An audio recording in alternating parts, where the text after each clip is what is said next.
Assalamualaikum warahmatullahi wabarakatuh.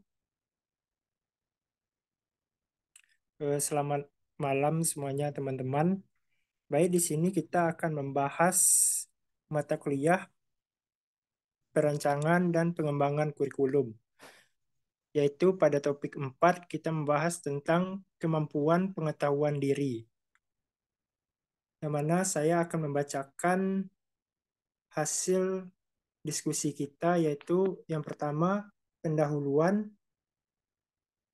UBD adalah salah satu framework yang dapat dijadikan acuan dalam merancang pembelajaran yang efektif dan bermakna. UBD ini berfokus kepada pembelajaran dan asesmen untuk ketercapaian hasil belajar, di mana dalam perencanaannya dimulai dari tujuan akhir. Penilaian dan evaluasi dalam UBD memiliki 6 aspek. Yang pertama, kemampuan menjelaskan. Yang kedua, kemampuan interpretasi. Yang ketiga, kemampuan aplikasi. Yang keempat, kemampuan perspektif. Yang kelima, kemampuan berempati. Dan yang keenam, kemampuan pengetahuan diri. Selanjutnya, pengetahuan diri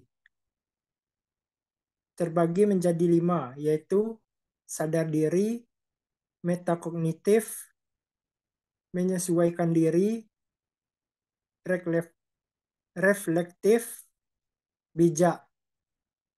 Selanjutnya akan disampaikan oleh Saudari Astuti. Kepada Saudari Astuti, kami persilahkan.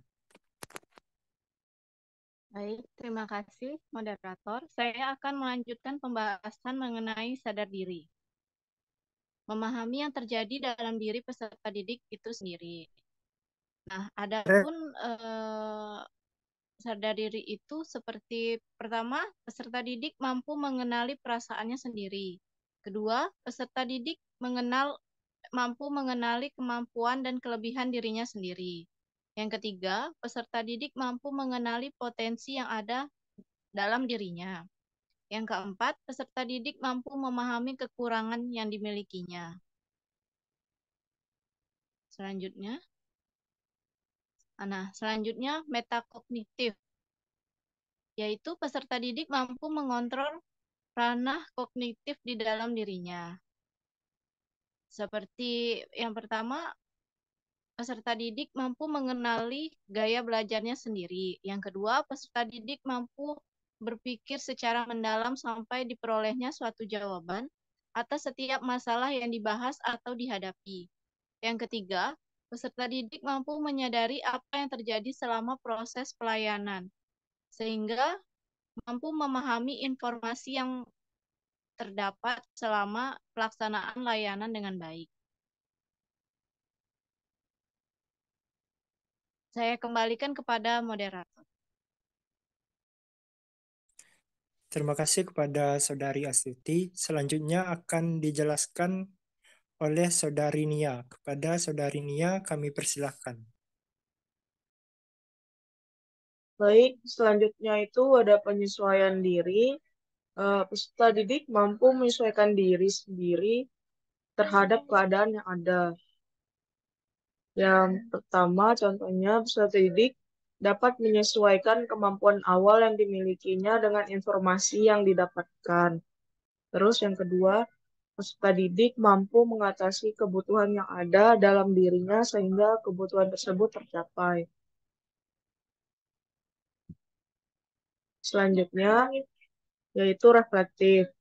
Peserta didik mampu melakukan refleksi atas pengalaman yang telah dilaluinya. Seperti pertama, peserta didik dapat mengevaluasi dirinya sendiri.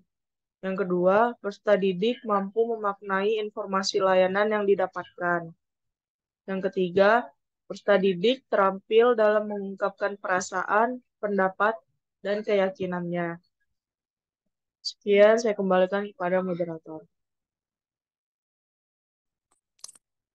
Terima kasih kepada Saudari Nia. Selanjutnya akan dijelaskan oleh Saudara Arvin. Pada Saudara Arvin kami persilakan.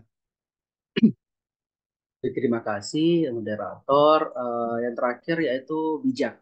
Nah, maksudnya di sini peserta didik mampu nih memutuskan sesuatu hal sesuai prosedur dan tidak berpihak pada sesuatu yang belum jelas kebenarannya. Nah, dapat kita lihat pada tiga contoh yang telah dipaparkan. Yang pertama itu peserta didik mampu membuat keputusan yang tepat. Jadi setelah tujuan dari UBD itu sendiri itu peserta didik itu setelah diberikannya UBD atau understanding by design itu dan setelah dihadapkan dengan masalah atau topik pembahasan, peserta didik itu mampu membuat keputusan yang tepat dalam kehidupan sehari-harinya. Mau itu nanti di sekolah, di rumah atau lingkungan nanti ke depannya dia mau itu kuliah atau tempat dia bekerja. Nah, yang kedua itu peserta didik bijak dalam menggunakan media teknologi untuk mencari tambahan informasi terkait topik yang dibahas. Nah, hal ini dapat kita lihat nih, bahwa kan di kelas-kelas biasanya murid-murid itu menggunakan teknologi untuk game gitu, atau misalnya untuk sosial media, TikTokan, live-live Instagram. Nah, itu merupakan salah satu tindakan yang kurang bijak dalam penggunaan teknologi di sekolah, khususnya. Nah, penggunaan UBD ini dalam kurikulum ini diharapkan agar peserta didik ini dapat menggunakan media teknologi yang ada pada dirinya atau di sekolah nantinya untuk mencari tambahan informasi terkait topik yang akan dibahasnya.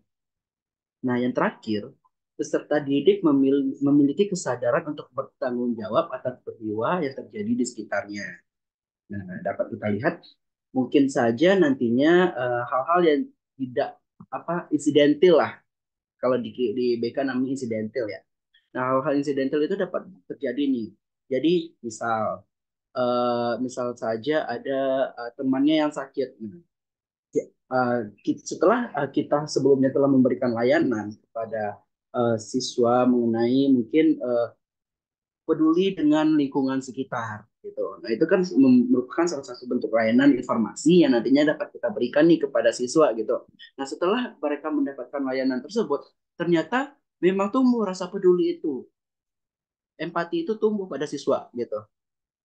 Hal ini merupakan salah satu bentuk eh, hasil dari penggunaan UBD dalam kurikulum itu sendiri gitu.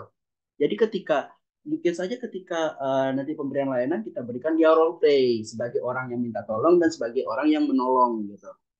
Nah, itu merupakan salah satu bentuk kesadaran atau tanggung jawab ketika dia ada di lingkungan sekitarnya. Jadi dia itu murid jadi tidak acuh tak acuh gitu. Murid jadi lebih peduli terhadap lingkungan sekitarnya. Itu merupakan salah satu bentuk poin bijak dalam penggunaan UBD. Mungkin saya kembalikan ke moderator. Terima kasih.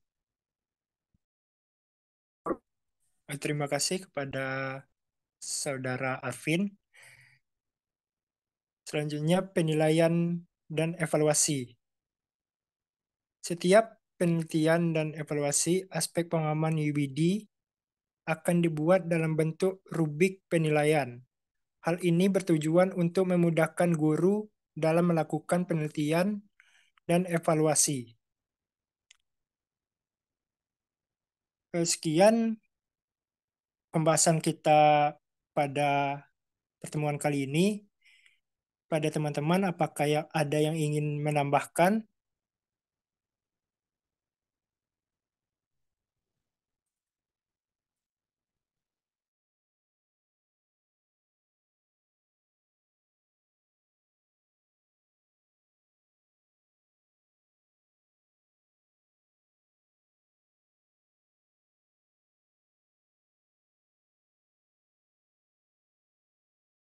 Tidak ada moderator.